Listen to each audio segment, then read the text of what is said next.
Hi friends. Autism கிட்ஸ்க்கு ஸ்கூல்ஸில் inclusive type வேணும்னு நம்ம கேட்குறோம். பட் அதுவுமே இல்லை, சென்னையில் ரொம்ப கிடையாது, ரொம்ப கம்மி தான். ஃபியூ ஸ்கூல்ஸ் தான் இருக்குது, ரொம்ப கிடையாது. ஸோ இன்க்ளூசிவ் டைப் ஸ்கூல்ஸ் நம்ம கேட்குறோம். சொசைட்டியில் இருக்கா இன்க்ளூஷன் நம்ம கிட்ஸ்க்கு? இப்போ ஃபார் எக்ஸாம்பிள் ஒரு பார்க் போகிறோம், நம்ம பிள்ளைங்க கூட எல்லோரும் சகஜமாக விளையாடுறாங்களா? இல்லை, வித்தியாசமாக பார்ப்பாங்க. இவன் ஏன் குதிக்கிறான், இவன் ஏன் கத்துறான். யாரோ ஒரு சிலர் தான் அந்த பிள்ளைங்களை இது அன்பாக நின்று பேசுறது யாரோ கம்மி, ரொம்ப கம்மி. அவங்க பிள்ளைங்களை நம்ம பசங்க போய் அடிச்சிடுவாங்களோ, ஹர்ட் பண்ணிவிடுவாங்கன்ற ஒரு பயத்தில் போகிறாங்க. அது நமக்கு புரியுது. அதுக்கு முன்னாடி நம்ம தான் நம்ம பிள்ளையை பிடிச்சி இழுப்போம், போயிடாத அப்படின்ட்டு சொல்லிட்டு. ஸோ இந்த நிலைமை இன்னும் இருக்குது.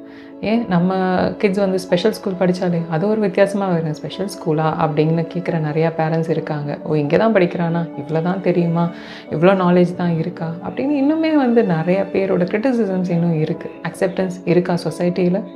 இன்க்ளூஷன் நம்ம ஃபஸ்ட்டு சொசைட்டியில் க்ரியேட் பண்ணால் தான் நம்ம பிள்ளைங்களோட ஃப்யூச்சர்லாம் மாற ஆரம்பிக்கும். எப்போ அந்த இன்க்ளூஷன் சொசைட்டியில் நடக்குதோ அப்போ தான் நம்ம பிள்ளைங்களுக்கான அக்செப்டன்ஸ் எல்லா இடத்துலையும் வரும். ஒரு ஜாபே கொடுக்கறதுக்கு முன் வருவாங்க. இப்போ யாராவது கொடுக்குறாங்களா? ஏஎஸ்டி கிட்ஸ்னாலே நோ, ஜாப் இல்லை, கேட்டகரி அவைலபிள் இல்லை. ஒன்லி விசிபிள் டிசபிலிட்டிஸ்க்கு இருக்குது, இல்லை மைல்டு ஆட்டிசம்க்கு வேலை இருக்குது. ஆனால் ஆட்டிசம் கொஞ்சம் ஒரு 60% இருக்கிற பசங்களை வேலையா, ஐயோ எங்களாலலாம் அவங்களெல்லாம் சமாளித்து வேலை வாங்க முடியாதுங்க, அந்த பொறுமை அவங்கக்கிட்ட இல்லைன்னு.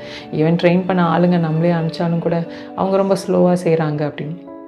அவங்களுக்கான வேலையை ஏன் யாரும் க்ரியேட் பண்ண மாட்டேங்கிறாங்க, ஒரு ஆப்பர்ச்சுனிட்டி கொடுக்க மாட்டேங்கிறாங்க. அப்போ பசங்களோட ஃப்யூச்சர் என்ன அப்படிங்கிற கேள்வி பேரண்ட்ஸ்க்கு நிறையா இருக்குது. ஆனால் அந்த மாற்றம் காட்டணுன்னா ஃபஸ்ட்டு இன்க்ளூஷன் சொசைட்டியில் வரணும். அந்த அக்செப்டன்ஸ் சொசைட்டியில் எப்போ ஏற்படுதோ அப்போ தான் நம்ம பிள்ளைங்களோட ஃப்யூச்சர் கண்டிப்பாக மாறும். அது மாறணுன்னா அக்செப்டன்ஸ் எல்லா இடத்துலையும் வரணும். ஸ்கூல்ஸில் மட்டும் இல்லை, சொசைட்டியில் வரணும். அப்போ தான் எல்லாமே மாறும். தேங்க்யூ.